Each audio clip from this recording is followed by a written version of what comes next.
આત્મદેવ એક સમય દુઃખી થયા. મનમાં વિચાર કર્યો, પુત્ર વગરનું જીવન જીવન કરવું છે, શું કામ કરું? જંગલમાં જઈ અને આત્મહત્યા કરી લઉં.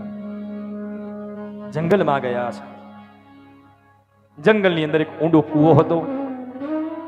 એ કૂવાની અંદર આત્મહત્યા કરવા જ્યારે આત્મદેવ તૈયાર થયા, એ જ ક્ષણે એક સંત આવ્યા છે અને સંતે આવીને આત્મદેવનો હાથ પકડ્યો છે કે ભાઈ આ શું કરે છે? આત્મહત્યા? આત્મદેવ કહે છે, બાબા તમે મારી મુશ્કેલી તમે નહીં સમજી શકો. બાબા ભાઈ, જીવનની અંદર જે કંઈ પણ મુશ્કેલી છે ને, એ દરેક મુશ્કેલીનું સમાધાન પણ છે. કારણ આ સંસારનો નિયમ છે કે જે પ્રશ્ન છે એનો જવાબ નિશ્ચિત છે. કઈ મુશ્કેલી છે? બાબા મારે ત્યાં કોઈ સંતાનમાં પુત્ર નથી, મારે ત્યાં કોઈ સંતાન નથી. સંતે આટલી વાત સાંભળી એટલે સંત મહાત્મા ત્યાં આગળ હસવા લાગ્યા. આત્મદેવ કહે છે, બાબા તમે હાસ્ય કરો છો ઉચિત છે, પણ તમે મારું દુઃખ નહીં સમજી શકો. કારણ અમે સંસારી છીએ, તમે સંસારી નથી. એટલે પુત્રનું દુઃખ શું હોય ને એ મારાથી વધુ બીજું કોઈ ન જાણી શકે. સંત મહાત્માએ કીધું છે આત્મદેવને કે ભાઈ તારે ત્યાં પુત્ર નથી ને, એ તો ભગવાનનો મોટામાં મોટો ઉપકાર માનતું. કારણ તારે ત્યાં પુત્ર નથી એ ભગવાનનો મોટો ઉપકાર માન.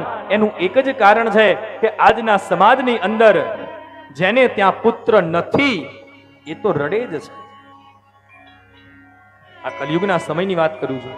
આજે તમારા ઘરની અંદર દીકરો નથી ને એ તો રડે જ છે, પણ જે ઘરની અંદર દીકરાઓ છે ને એ તો હારે પછેડીઓ લઈને રડે છે. પછેડીઓ લઈને રડે છે. સંત મહાત્માએ સમજાવ્યું છે. આત્મદેવ કહે છે, બાબા મારા આંગણા એક આ પુત્રનું દુઃખ નથી, બીજાએ પણ દુઃખ છે. કયા? તો કહે છે કે સાંભળો બાબા, મારા ઘરની અંદર મેં જે ગાય પાલી અને જે રાખી છે ને એને કોઈ દિવસ એની પ્રસૂતા થતી નથી. આંગણાની અંદર જેટલા ફૂલના છોડ મેં વાવ્યા છે એ છોડ ઉપર પુષ્પ નથી આવતું. તુલસી વાવી છે ને કોઈ દિવસ એને માંજર નથી આવતી. આત્મદેવે સમજાયું, ભાઈ ચિંતા ના કર, છાનો માનો ઘેર જા.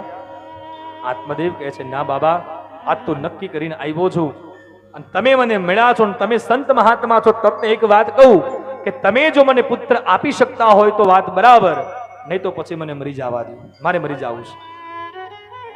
સંત મહાત્મા કહે છે કે લાતો કે ભૂત બાતો સે નહીં માનેંગે.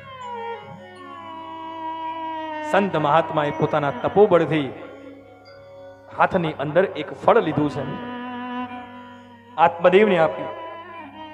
લે ભાઈ એક કામ કર, તારા ઘેર જઈને આ ફળ તારી પત્નીને ખવડાવજે, તારે ત્યાં પુત્રની પ્રાપ્તિ થશે.